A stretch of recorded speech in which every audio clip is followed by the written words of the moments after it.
Hello, எல்லா அன்பான நேயர்களுக்கு வணக்கம். வெல்கம் பேக் டு வீணா லக்ஷ்மி நாராயண் பேர். இன்னைக்கு வீடியோவில் நீங்கள் என்ன பார்க்க போகிறீங்கன்னாக்கா, திணை அரிசியை வச்சு ஒரு வெண்பொங்கல் பண்ணி காட்ட போகிறேன். ஃபாக்ஸ்டைல் மில்லெட்ன்றல அது கூட நான் வெள்ளை கொண்டக்கடலை சுண்டல் பிளெயின் இந்த பொங்கலுக்கு தொட்டுக்கிறதுக்கு கொஸ்து பண்ணி காட்டுறேன்.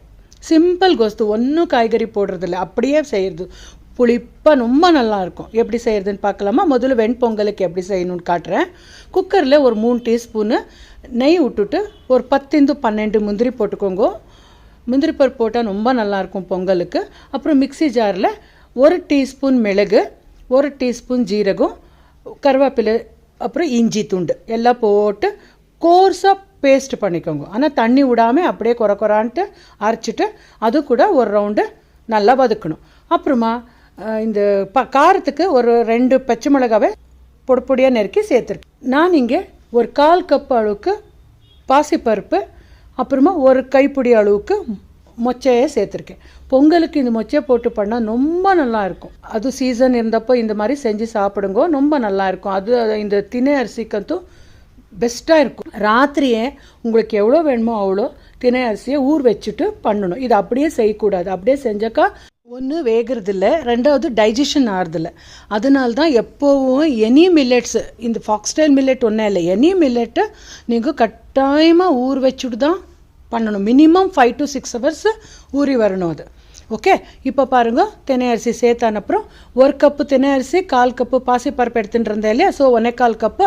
இப்போ 3 கப்பு அளவுக்கு தண்ணி ஊற்றிட்டு ஃப்ரெஷ்ஷாக இருக்கிற மல்லித்தலை கூட சேர்த்துட்டு தேவைப்படுற உப்பு கூட சேர்த்துட்டு நல்லா கொதி வந்த உடனே குக்கர் மூடிட்டு ஒரு 3 விசிலுக்கு குக்கர் கூட்டாக்கா சூப்பராக வெந்து வரும். அது குக்கர் கூட்டினக்குள்ளே நாங்கள் இங்கே அதுக்கு தொட்டுக்கிறதுக்கு சொன்னேன் இல்லையா, சிம்பிள் பிளெயின் கொஸ்து பண்ணி காட்டுறேன்ட்டு ஒரு கடாயில் 2 டீஸ்பூன் ஆயில் விட்டுட்டு தாளிப்புக்கு கடுகு, கடலைப்பருப்பு, உளுத்தம் பருப்பு, பெருங்காயத்தூள், மஞ்சப்பொடி, அப்புறம் ஒரு குட்டி புளியை நெஞ்சு நல்லா கரைச்சி ஜலமாக ஊற்றிருக்கேன். ஒரு 1/4 கப் அத்தனை புளி தண்ணியை ஊற்றிட்டு அப்புறமா சாத்தந்து மிளகா பொடியை சேர்த்துருக்கேன். 2 டீஸ்பூன் அளவுக்கு காரத்துக்கு ரொம்ப நல்லாயிருக்கும். அப்புறம் 2 டீஸ்பூன் அளவுக்கு வெள்ளைப்பொடி, அப்புறமா உப்பு, பெருங்காயத்தூள் எல்லாம் சேர்த்துட்டு நல்லா கொதிக்க விடுங்க. இதுக்கு வேறு ஒன்றும் வேணாம். இனிப்பு, காரம், உப்பு, புளிப்பு எல்லாம் சேர்ந்து சூப்பராக இருக்கும் தொட்டுக்கிறதுக்கு.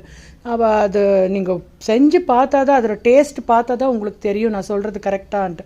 இந்த மாதிரி பொங்கலுக்கு இதுதான் பிளெயின் கொஸ்து தான் ரொம்ப நல்லாயிருக்கும். பாருங்கள், குக்கருக்கு ஆல்ரெடி கூட்டு அது ப்ரெஷர் இறங்கின உடனே நான் உங்களுக்கு திறந்து காட்டுறேன். அதுக்குள்ளே கொஸ்து கூட ரெடி ஆகிடுது. இப்போ இது ரெண்டும் ரெடியாக இருந்தக்குள்ளே நான்